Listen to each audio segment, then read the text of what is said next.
It's time for Dialogue Conspiracy with political research specialist Mae Brussell, who for 3 years has shared with us her decades' research into political assassinations and abuses of power in this country.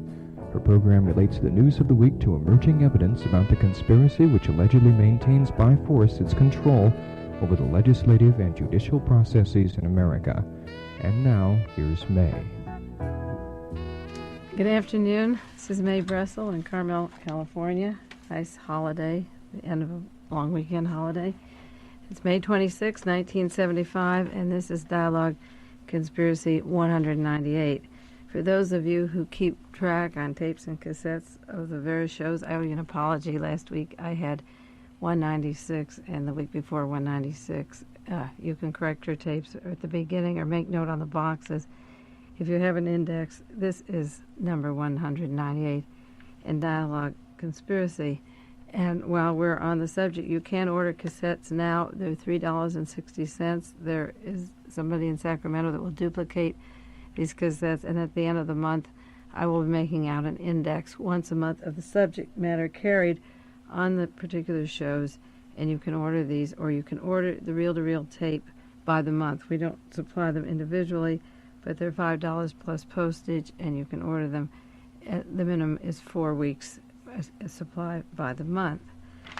There's a few other announcements. If you want the article I did on the SLA, the Thunderbird bookstore has them in town. I'm getting letters and envelopes requesting my articles every week, and unfortunately, the first article I did for The Realist, Why Was Martha Mitchell Kidnapped, is now out of print, and I'm holding up the orders that I have on my desk.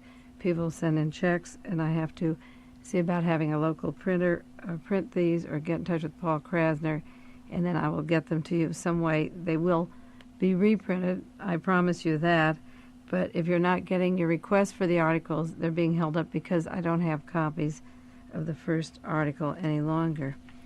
I hope that those of you that are listening that have tape cassettes or reels take time to copy these shows. They go quickly, and we throw out a lot of names. The format of the show is familiar to those of you that listen every week, and then we pick up new listeners from week to week or year to year. The format is to take the news of the events of that current week, this past week, and show how they pertain to past and present political conspiracies and assassinations done by agents of the United States government, various branches of the government, covered by the police department, and even collusion of as high as the Chief Justice of the Supreme Court or the judge in particular cases. I don't generalize on every case. I'm talking about particular cases. But the conspiracy that killed John Kennedy didn't end with that assassination that I studied extensively for so many years, but is taking place every day, and old conspiracies are surfacing. If you read the newspaper article this morning on new documents on the Rosenberg case, there's messages between the attorneys and the prosecutors on leaking atomic secrets purposely that the Rosenbergs knew nothing about or didn't even handle, in order to be sure that they got the death penalty, both for Mr. Rosenberg and Mrs. Rosenberg. That happened a while back, but this same intent of conspiracy and intent to frame people is documented, and these documents are surfacing to show you the kind of collusion the federal government went to in order to gain convictions. In this case, and in many other cases, and in this particular case, they refer to Judge Kaufman. The judge has promised them a death penalty, and he evidently is in collusion with the prosecutor and people that want to make a Red Scare during that time period in our American history to believe that particular people, especially two Jews, would be handing atomic secrets to the Soviet Union. That's the kind of conspiracy that breaks each day in the news that happened in the past, and then we have our current conspiracies, and I'm going to talk about one of those for the remaining of the program today. I sometimes repeat an old show, sections of it. I try not to bring in new information each week, but wherever it's pertinent and important, and if the message didn't sink in and new evidence comes out to back up what I was saying earlier, I do repeat it when it's necessary. And sections of this program today are new, and sections of them I'll repeat because I consider it an emergency situation that requires your writing to the president about this matter, write to Governor Brown, call various talk shows, KGO or KFI, Hilly Rose, send letters to the editor, and spread the information around after you hear it, because I have projected it out before, as have other people, and it seemed to sit in a dead letter box, and now it's getting more serious, and it involves two people, one by the name of Sirhan Sirhan and the other by the name of Eugene Rangel. December 13th, 1973, a gentleman named Eugene Rangel from Yugoslavia sent a forward out from a book he's writing called From the Vatican to San Quentin. And in this message, Rangel stated that he dedicated his book to Vladimir Alexander Zatko, Z-A-T-K-O, because he had received orders to assume the identity of Zatko. Zatko had died in an automobile crash in 1968, and Rangel, as an agent of the Central Intelligence Agency, was ordered to assume the identity of this particular Zatko, and he dedicated this book to Zatko. And in this book are some remarks in the foreword about the prison systems in the United States, that he had been studying the prison systems while he was in Europe, evidently as an agent. And there's a quotation I read from his book where he says, "Every man has a desire to learn more about the menace that threatens his future, his home, his children, and peace of the world. And that is why I have written this book. And if you will take time to inform yourself, you will find that the prison system in the United States holds no mysteries. Its sponsors have blueprinted their objectives. As an employee in Yugoslavia, he said in 1968, he was assigned to prepare a legal brief on the American prison system and came to the conclusion while he was in Belgrade that the American prison system threatens the happiness of the entire American community, the safety of every individual, and the continuance of their home, and it will destroy the peace in the United States and thrust it into a condition of anarchy and lawlessness and immorality that passes the imagination." He said the prison system is a major menace of our time. It threatens the very existence of Western civilization. This is an important observation of Mr. Rangel, alias Zatko, because he was soon to come to America and be placed in the California prison system, which he alleges was a trumped-up charge, and at that time he was given the assignment to kill Sirhan Sirhan, $25,000, which he claims is in a bank in Beverly Hills, and he alleges it was given to him by E. Howard Hunt. Now, how can our prison system be a menace to every home and destroy the United States of America? It's very easy, because after he wrote this, and I had this in my possession a long time, came the creation of the SLA inside the California prison system, which was created by the CIA, and the purposes, of course, is to begin a campaign or pogrom against radicals, leftist groups. It caused the existence of the SWAT team to emerge publicly in Los Angeles at the time they killed these particular members. The California prison system created the Zodiac killings, the zebra killings, and the United States prison system has turned zombies out to create violence and terror in our community, preparing to eliminate both the third world and to escalate the cartoon that Conrad drew so beautifully this week of the fourth world, which was the United Nations building with the 10 flags of the oil companies flying in front of nations, the multinational oil companies, and the linear connection between the California prisons and the violence and the fascism that I believe is to come can be documented through various records, including the court records of Mr. Zatko Rangel, or his passport papers if you wanted to investigate it. Now, Sirhan Sirhan's name was in the news this week. All of you saw it, I'm sure. He's been offered a date for parole in the future, and this granting of the date is causing a lot of controversy among certain circles. I was on a radio program yesterday in Los Gatos, and the newscaster was very upset that Sirhan was being paroled. His argument was that there's a constant demand for life in prison or death sentence for a person killing a policeman or a prison guard, but the killing of a senator or a candidate for president amounts to nothing in our society. He said if there's no punishment for killing elected officials, then these people will continue murdering and the process will continue. I presented a very good possibility to this person that Sirhan didn't fire the fatal bullet in the head or back or the neck of Robert Kennedy, and that maybe Sirhan was in jail and is in jail now for shooting a gun and firing bullets, but not killing anybody. And if he killed a candidate, just as if you killed a policeman, then maybe the punishment should be the same. But bullets were removed in the Ambassador Hotel from Paul Schrade and Elizabeth Evans and William Weissel and Ira Goldstein and Erwin Stroll. And all these people are alive. There were no fatalities. And there were 2 bullets from the center divider, the pantry door, and 1 from the door frame by the stage, which makes 10 bullets. And Sirhan's gun that he shot can only shoot 8 bullets. And furthermore, the ballistics of the bullet taken from William Weissel are not identical to the bullet injury and the statistics, the ballistic information in Robert Kennedy, his fatal shot, which indicates, and there is much discussion now about the fact that there was a second gun in the Ambassador Hotel, and not only was there a second gun, but that Sirhan, according to the ballistics works, could not have shot Robert Kennedy and murdered him if the fatal shot came from behind his head. The autopsy said he was murdered from 1 to 2 inches behind his ear, back of his head, and there was a gun that went off behind Robert Kennedy, and that man is still alive and out on the streets. And if the ballistics and autopsy records indicate that there were fatal bullets, and we can be sure that our future candidates will be killed if the killers are out on the streets. The death penalty will not ensure the candidates will not be murdered. It is not open hunting season for candidates or presidents.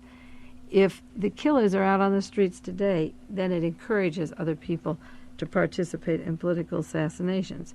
There were multiple gunshots at the time George Wallace was shot in Laurel, Maryland in May 1972. We may have an exact duplication of this public assassination attempt if we're investigated thoroughly. The gunman in that case may be alive and free and out on the streets, and Arthur Bremer may have gotten a few bullets into George Wallace and the bodyguard and person in front of him, and maybe there was assistance from another direction. The local police later found 2 guns in Arthur Bremer's car, but the FBI conveniently didn't locate these guns, and they are always the prime investigators in this case. My constant argument against the reenactment of the death penalty, beyond the fact that it's cruel or racist, because people that are defended and are not black, and there are some whites that die, but they're poor. Usually the rich get off. I've argued against the death penalty for years on many, many reasons. I don't believe in it. And if a person actually did commit a murder and isn't a patsy, he should be helped and studied and understand the motives behind such an act to prevent it in the future and not kill him, because then the chain of information is lost. But when you have a death penalty, you have no way to set history straight, even 10 or 20 years later, to what actually occurred. Just like the case of the Rosenbergs, if they were alive in jail, we might find out who forged evidence, who perjured themselves at a trial, and who doctored the evidence that would have confined them for life, much less taking their life. This is what happened in Nazi Germany. Hitler believed in the death penalty, and many patsies were killed. And I think we have to leave the option open to interview these people and wait for new evidence to come in, particularly in these terribly controversial areas. Now, Sirhan was moved just this last week to our local community, and I'll speak about that in a minute.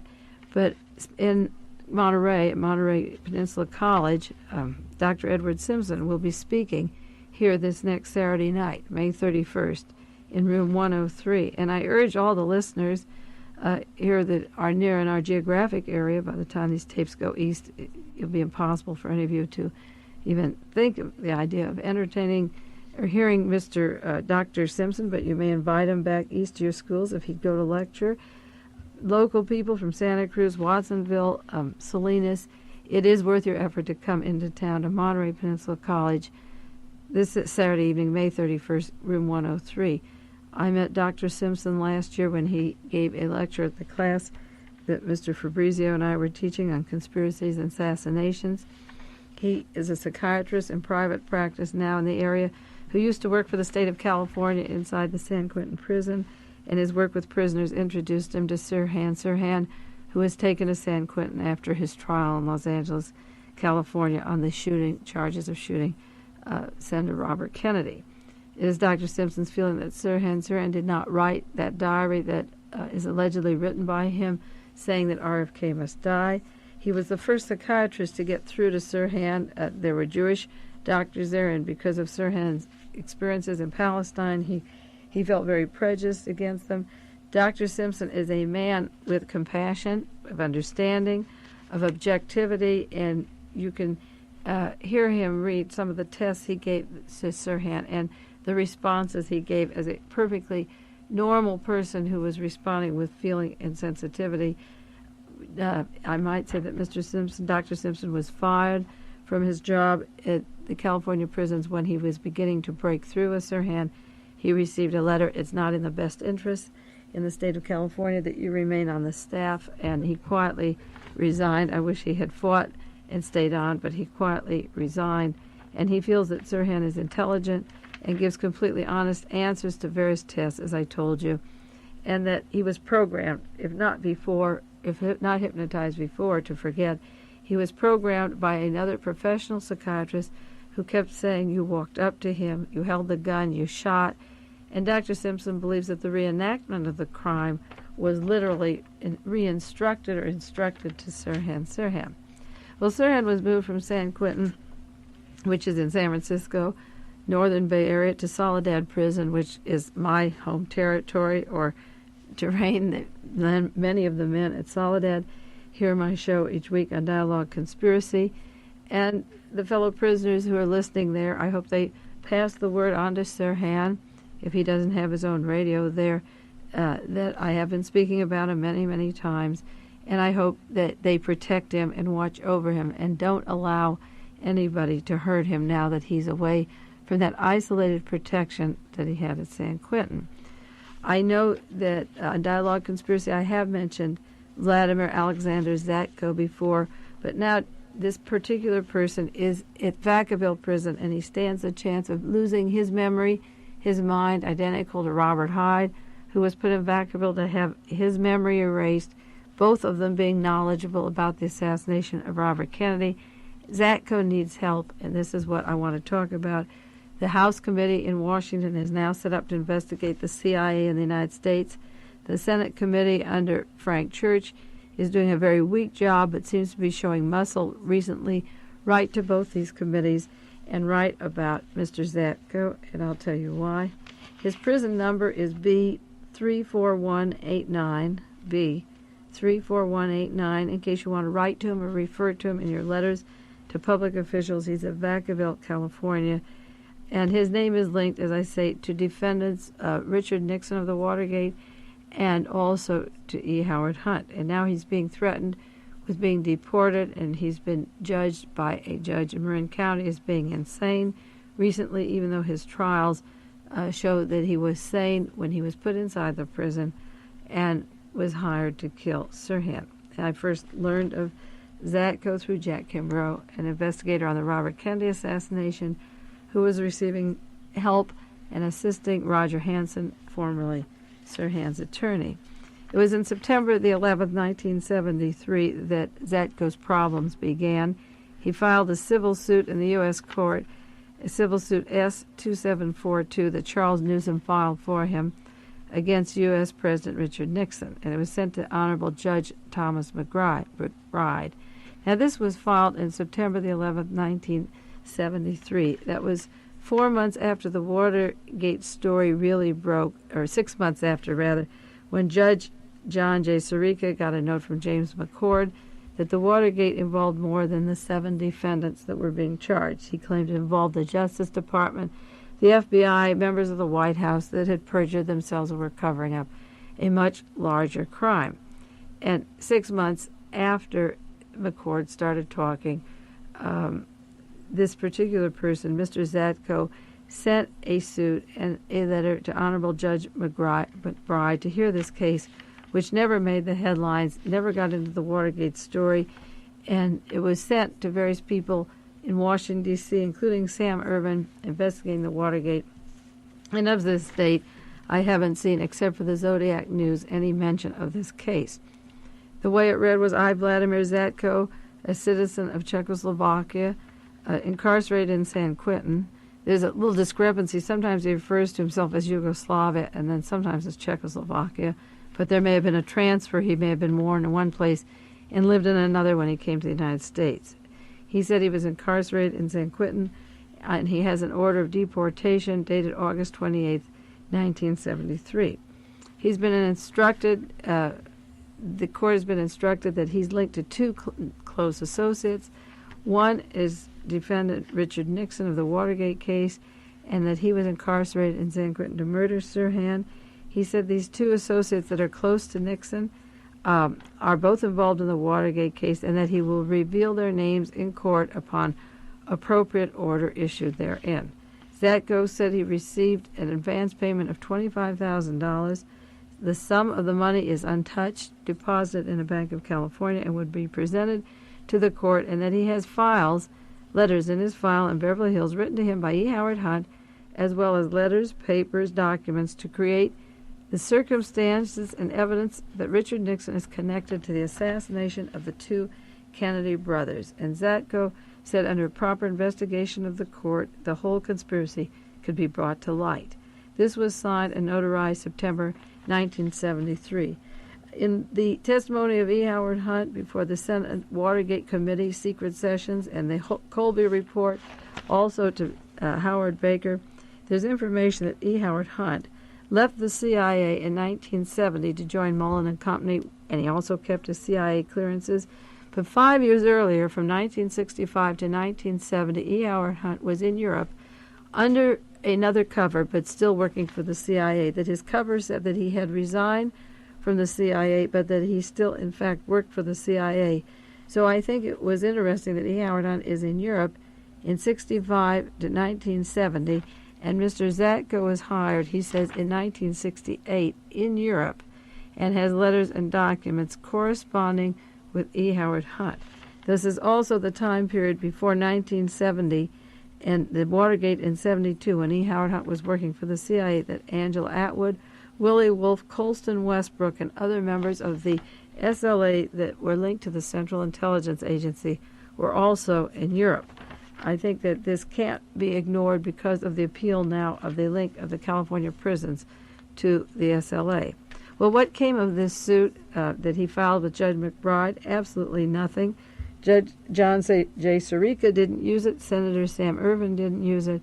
And as I say, for all practical purposes, only the Zodiac News picked it up because on January 7th, 1975, Ron Wood, another close friend of Sirhan's, revealed the plans of killing Sirhan. He also exposed the story of the second gun in the Ambassador Hotel, and wanted to leak a story about this to Playboy magazine. And after he sent these letters from his cell, he was moved to Nevada and separated from Sirhan, and he was found hung in the Nevada cell. And that also has not been investigated properly. Well, now Richard Nixon is out of office. This suit was against Richard Nixon, and Mr. Zatko has placed another suit against the Gerald Ford in Washington, D.C., and the suit that he had filed against Ronald Reagan as governor has been changed to Mr. Brown, and he is begging our governor in California to open up this case. He has a new suit that I'll read to you, and he has sent copies to the Washington Post, Time Magazine, NBC, CBS, Chief Justice of the United States Warren Burger, members of the Senate, and the House Committee on the Judiciary. All of these people, including Le Monde in France, have information of a new civil suit that has been placed by Zatko because now he's been declared insane, and he can be deported or he can be injected, which he claims he's being injected. And he also has linked the Hughes people to his interviews inside the prison, the Hughes organization, and he's asking for a new hearing and new trials. He doesn't want to be deported, and it is a desperate situation that he is at Vacaville, and you can write up to the attendant there, Dr. T.L. Clanon, C-L-A-N-O-N. I spoke to him personally on the telephone about when Robert Hyde was supposed to have his memory erased at the medical facility, at which time Robert Hyde was sent back down to Soledad, and now he is still alive and well with lawsuits against the California prison system and various persons involved, including the Attorney General of California. So if you want to write to Dr. T.L. Clanon, C-L-A-N-O-N, Vacaville, California, 96588, and write letters pertaining to the condition, the mental condition of Vladimir Zatko, who is in his custody. I think it's very pathetic the way he files his suit, Zatko versus Brown, but under every name there seems to be some conspiratorial links that just make it difficult to believe the truth is coming out. Governor Brown's father, you remember, was a former governor of California. He's retired. He's in a law office in Beverly Hills, and one of his law partners is Joseph Ball, who not only concealed the conspiracy to murder President John Kennedy as a member of the Warren Commission, helping write the Warren Report, but he also represents White House official John Ehrlichman on West Coast affairs such as the Dr. Lewis Fielding burglary. So how close our Governor Brown is to his father or conflict of interest, I don't know. But now Mr. Vladimir Zatko has an appeal out, and he also is crying for papers of his which are missing. He sent out a letter to various news people dated March 31st, 1975, which is interesting. He said, I, Vladimir Zatko, have on January 22nd, 1975, filed a civil action against U.S. President Ford and several others in the U.S. District Court for the Eastern District of California. When that action took place, and at this date there is now missing from the files of either court, and they cannot be located. The action concerns the interrogation of my person by the National Security Agency, the FBI, the CIA, and the U.S. Treasury agents, pertinent to the Howard Hughes station. Now, Zatko claims that he appeals to people to find out. He's written to the Eastern News Media, Congressman, the Chief Justice, the Judiciary, that his papers are missing, his interrogation papers by the National Security Agency, the FBI, the CIA, the U.S. Treasury, pertinent to Howard Hughes station. And he refers to this station in the Atlantic. And he has a quotation pertaining to unidentified flying objects, which I am sure has to do with the Howard Hughes stations in the Bahamas and in Jamaica, and the very fact that these agencies interviewed him and that these papers are missing, and he needs them, shows that there will be cover-up of the Vladimir Zatko case. Now, this new suit that is filed is, he states many things. He states that on April 27th, when he was sentenced to prison, in the first place, he was declared sane. He was not insane, and he was prosecuted as sane. In the court in California, when he was first put in, he never waived his rights to a speedy trial. He refused to plead guilty. They wanted him to plead guilty to the robbery charge, which he refused to do. He claims in the presence of Merrill Davidson, attorney at law, who has on various occasions, numerous occasions, seen Zatko physically assaulted at all times prior to his appearance in court, and this is very important, in the presence of Mr. Davidson. He was given a hypodermic needle against his own will, and drugs were given and are given to him to prevent him from exercising full control over his mind and speech and acts. I still say that a major problem is to find out what drug was administered to Martha Mitchell and who did it, but here you have a man, before he goes to court, being injected against his own will in the presence of Merrill Davidson, attorney at law. Zatko claims the court refused to appoint any interpreter at his trial. He speaks Slovak. They sent a Russian interpreter who was then removed. He issued a 2-page denial of all the charges that were put on him. He was charged for a second-degree robbery, but then when the record was given to him, they had added that he was a forger and that he was convicted of robbery and forgery, which was not true. The charges were never that, and he claims that these are slanderous falsehoods, they're irresponsible allegations, absolutely false. Well, Zatko is claiming they're adding things to his record after the original court trial. Is this true or false? You have to remember the case of Elmer Davis that I refer to frequently, who was tried in a court in Santa Monica, California, on a charge of burglary. In this case, Zatko says his was a robbery. Elmer Davis said his was false. They added other charges to the record and sent him to jail and then to prison anyway, Elmer Davis. And in this case, he was covering E. Howard Hunt's involvement in the Dr. Lewis Fielding burglary in Beverly Hills, California. Daniel Ellsberg, psychiatrist. Elmer Davis went to a court in Santa Monica, pleaded innocent, was charged with the crime, and then later on his record they added the burglary of the Dr. Lewis Fielding office, which turned out to be done by E. Howard Hunt. Now you have a parallel here with Mr. Zatko, who claims that he was tried in a court, that he was innocent of the robbery charges, and then when he gets to jail, they add other charges to his original count that didn't exist before, and coincidentally, he says that he was working for E. Howard Hunt in the murder contract of Sirhan Sirhan.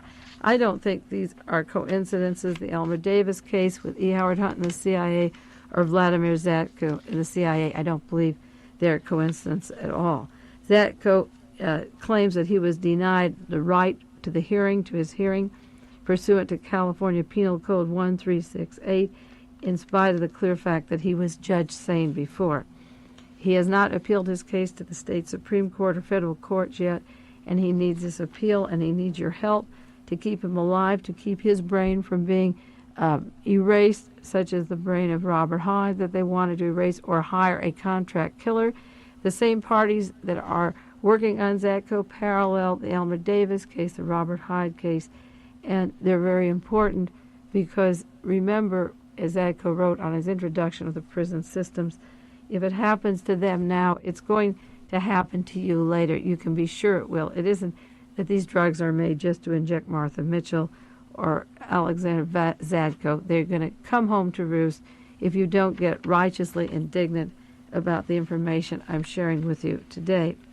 December the 16th, 1974, and December 20th, 1974, David Maneri, Jr., a judge at Marin County in San Rafael, declared Eugene Rango, alias Vladimir Zatko, insane after his 4 years of rehabilitation, in quotes, in which the murder attempts to kill Sirhan were stopped because he wanted them stopped and didn't want to do this, and they threatened him with deportation. They brought a man over here, asked him to do something. When he refused it, they threatened him with deportation, and they give him a charge of insanity, which can enslave him for life. The same thing happened down in Los Angeles with Miran Kerbekovic. He was brought over from Yugoslavia through Germany to Canada. He was given $1,000 a month. He was charged with the bombings at Pan Am Airport in Los Angeles and called the deaf-mute alphabet bomber. He speaks English. He was well paid, and he can be threatened also with deportation, and he's in jail claiming that people that own the Los Angeles Police Department, naming the CIA, were behind this operation. Well, the trouble with Zatko, his troubles began when he wrote to the judge and when he refused to murder Sirhan, so that now he has been declared insane by the judge just recently, and he is sent to Vacaville to the medical facilities. The original trial in California, if you want to look up the record, was People versus Zatko, A06105, California Superior Court. If you write to me and send me a self-addressed envelope and want some information to look up these names or court records to check this out and put a chain of command to investigate it from the bottom up to see the original records of what was there, and then later what he says was added, I think we could stop the whole chain of conspiracies in California by following these steps one by one and looking into how these particular people are brought from Europe or taken off the streets of America or out of prison and offered these goodies, and if they don't perform, they're judged insane and sent to the medical facilities at Vacaville. In 1973, in September 1973, Mr. Zatko said this is something he sent to the judge in California. This is what he wrote, section Roman numeral 5. I don't have time to read the whole thing.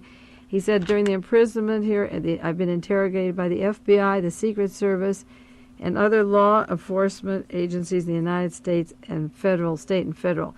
And the agents thereof have tortured me, they have beaten me, they have humiliated me, and under the same period I was given hypodermic needles, a substance that caused me to totally lose control of my mind, free will, and senses. This is in addition to his court appearances. They have paralyzed my left leg and ruined my health entirely for the rest of my life, and I'm not able now to account for things I sign at a particular moment because, he said, they are giving me drugs and I am illegally deprived of my physical and mental facilities. This was notarized and signed September the 20th, 1973. Now, in California, we have an attorney general. He used to be the district attorney at the time that Sirhan was prosecuted, and his name is Evel Younger, and he now is the attorney general of California. And it's in the best interest of E. Howard Hunt, or the attorney general of California who prosecuted the Sirhan case, to keep the story from being told. And one way to keep it from being told is either to murder Sirhan. If his life is on the line, they lock him into solitary confinement. They can still get him another time. If he's on the mainland, main line in Soledad or wherever, he has to be very careful, because as long as the attorney general who prosecuted him doesn't answer a lawsuit that was charged against him and ignores it and becomes the attorney general of California, and he controls the prison system, the formation of the SLA, or the condition of Vacaville where Zatko is, then we have to look at who's behind the chain of command and who can he go to for help. In 1970, June the 4th, in 1970, Theodore Chirac, who made the movie The Second Gun, and it hopes to get it out to the public soon, filed a case in the Superior Court of the State of California, and I have read it on the air, and I'm going to read part of it again. It's by Theodore Chirac on behalf of himself and all other residents of California. And the suit is against Chief of Police Ed Davis of Los Angeles. That's the chief who came out last week and said you should get your own guns and do your shooting because the police can't, there are not enough of us to protect you. And then he arrested 500 young people at a rock concert instead of going into more serious crimes. Ed Davis is a defendant in this suit from 1970, and so is Robert Houghton, who was immediately promoted to Sacramento for a larger job, who used to be a deputy chief of police in Los Angeles, and then Evel Younger, who was a district attorney in Los Angeles. They're defendants in the case, and the case is about Government Code 54950, which provides as follows. In enacting this chapter, the legislature finds and declares that the public, commissions, boards, and councils, and other public agencies exist to aid in the conduct of people's business. It is the intent of law that their actions be taken openly and their deliberations be conducted openly. The people of this state do not yield their sovereignty to the agencies which serve them. The people, in delegating authority, do not give their public servants the right to decide what is good for the people to know and what is not good for them to know. The people insist on remaining informed so that they may retain control over the instruments they have created. Now, Evel Younger was named as a defendant in this lawsuit because as public prosecutor, he was responsible for the prosecution of all public offenses, and he is responsible for the supervision and control and regulation of the Office of the DA. But this suit claims that in the trial of the people of the state of California versus Sirhan, Bashar Sirhan, and the murder of Senator Robert Kennedy, that Attorney General Evel Younger, who was then the district attorney, empowered and had the responsibility to set the policy for and make and enforce all necessary and desirable rules and regulations of the office, and that he is sued individually and in his capacity of office because he has suppressed and continues to suppress important and valuable and relevant information concerning the investigation of the murder of Senator Robert Kennedy, and particularly concerning the prosecution of the case in the trial, as known as the State of California versus Sirhan Bashar Sirhan, and that he continues to deprive the citizens and residents of the State of California of their full and uncensored information concerning this said murder. Last week, Alan Lowenstein, former congressman, came out with the ballistic evidence, again reasserting what the researchers and ballistic experts have said of the differences in bullets in Mr. Weisel and in Robert Kennedy, the autopsy reports, and also 10 bullets which exist at Sirhan's gun shoots aid, and the Los Angeles County officials still covering up this crime that have followed in the steps of D.A. Younger, who moved up to become the Attorney General. They said, we will not open this case to sensationalism. Now, in this particular case, with the ballistic evidence, the autopsy evidence, the medical evidence is there, the scientific evidence is there of a conspiracy. And you have the public officials saying, we won't answer it, it's sensational. You can be sure that the fascist state, the police state, is moving along very, very rapidly. You can be sure that people like Mr. Zatko don't get the attention of Judge Sirica or Sam Ervin, who have the authority to investigate these cases, that it is not called the intention of Judge McBride to take this into consideration, and that the judge in San Rafael declares Zatko insane, and then he's sent to a medical facility where he may already be altered by the time I'm on the air. He may not have any memory. The deportation papers may be going. I'm sure that he won't be deported because he may tell someone in Europe who will believe his story, where Americans don't believe it. I'm sure they wouldn't set the chance to deport him, but they throw that over him. But by the time he gets deported, if he does, he may not even know his name or who he is. He knows that he took the name of a man in 1968 who was killed in an automobile accident. He says he was killed in an automobile accident in Italy in 1968. And again, this is the time that E. Howard Hunt was in Europe. Why haven't we had this case go to court where we see the letters of E. Howard Hunt brought forth? Is this man insane or isn't he? If he had a trial in Santa Monica and he was charged with a robbery, and 4 years later there's a forgery on the case, you know it was planted, it's accessory after the fact, that the records didn't show it in the first place. If they declare him insane now, and he wasn't insane then, when did the diagnosis come? When he divulged that President Richard Nixon gave him $25,000 to kill Sirhan. And why in his case is he mentioning the Howard Hughes Corporation and the National Security Agency and the Treasury Department? Why did they come to visit him at San Quentin? These are important questions to ask because there is no court of law you can go to if the case of Ted Chirac can't be opened up, that the Attorney General of California or Robert Houghton and Chief of Police Davis, all three men promoted. Davis stays on as the head of the police department. He was not removed after many scandalous exposures, such as Louis Tackwood bringing out a book, The Glass House Tapes. The response of the police department of Ed Davis at that time when the book came out in 1972 was there must be a Bolsheviki around, that Tackwood's a Bolsheviki. He's not red, right, left, or anything else. Louis Tackwood is exposing a fascist government that was planning killings in San Diego at the time of the Republican Convention. So to say he's a Bolsheviki doesn't fit in with the evidence that existed of what Tackwood said.